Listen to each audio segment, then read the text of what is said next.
Welcome to time to fly channel. പരിസ്ഥിതി ദിന quiz part 8. ഈയിടെ അന്തരിച്ച പച്ച മനുഷ്യൻ എന്നറിയപ്പെടുന്ന പരിസ്ഥിതി പ്രവർത്തകൻ കല്ലൂർ ബാലൻ.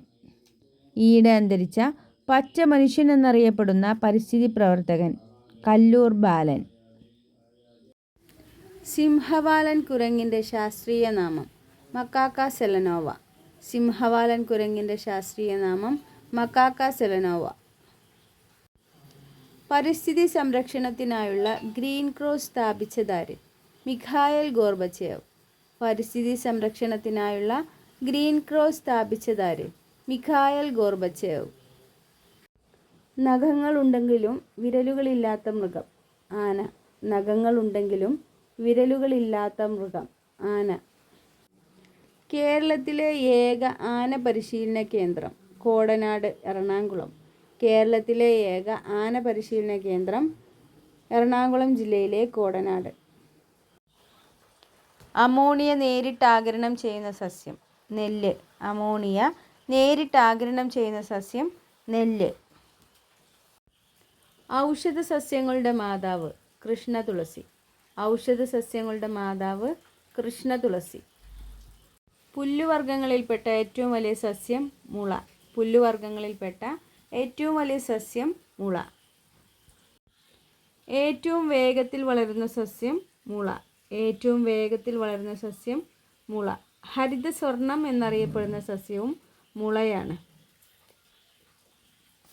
സസ്യവിഭാഗത്തിലെ ഉഭയജീവി എന്നറിയപ്പെടുന്നത് പായൽ. സസ്യവിഭാഗത്തിലെ ഉഭയജീവി എന്നറിയപ്പെടുന്നത് പായൽ. പുഷ്പിച്ചാൽ വിളവ് കുറയുന്ന സസ്യം കരിമ്പ്. പുഷ്പിച്ചാൽ വിളവ് കുറയുന്ന സസ്യം കരിമ്പ്. സസ്യങ്ങൾക്ക് ജീവനുണ്ടെന്ന് കണ്ടെത്തിയ ഇന്ത്യൻ ശാസ്ത്രജ്ഞൻ ജെ.സി. ബോസ്. സസ്യങ്ങൾക്ക് ജീവനുണ്ടെന്ന് കണ്ടെത്തിയ ഇന്ത്യൻ ശാസ്ത്രജ്ഞൻ ജെ.സി. ബോസ്. സസ്യചലനങ്ങൾ രേഖപ്പെടുത്താൻ ഉപയോഗിക്കുന്ന ഉപകരണം ക്രെസ്കോഗ്രാഫ്. സസ്യചലനങ്ങൾ രേഖപ്പെടുത്താൻ ഉപയോഗിക്കുന്ന ഉപകരണം ക്രെസ്കോഗ്രാഫ്. ക്രെസ്കോഗ്രാഫ് കണ്ടെത്തിയ ഇന്ത്യൻ ശാസ്ത്രജ്ഞൻ ജെ.സി. ബോസ്. ക്രെസ്കോഗ്രാഫ് കണ്ടെത്തിയ ഇന്ത്യൻ ശാസ്ത്രജ്ഞൻ ജെ.സി. ബോസ്. മണ്ണും ജലവുമില്ലാതെ സസ്യങ്ങളെ ശാസ്ത്രീയമായി വളർത്തുന്ന രീതി എയ്റോപോണിക്സ്. മണ്ണും ജലവുമില്ലാതെ സസ്യങ്ങളെ ശാസ്ത്രീയമായി വളർത്തുന്ന രീതി എയ്റോപോണിക്സ്. രോമത്തിന് രൂപാന്തരം സംഭവിച്ച് കൊമ്പുണ്ടായ മൃഗം കാണ്ടാമൃഗം.